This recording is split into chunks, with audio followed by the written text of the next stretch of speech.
aan ku doogsaday dahrigiigiyo dhiigga asalkii laga diibshay dumar waa naxariise da'dii aan ku curtaa way waalid waa darajayni midii duubkay saartaa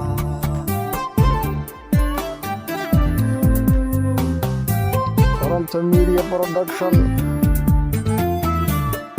deqdu ABC aan ku doogsaday Subscribe the channel.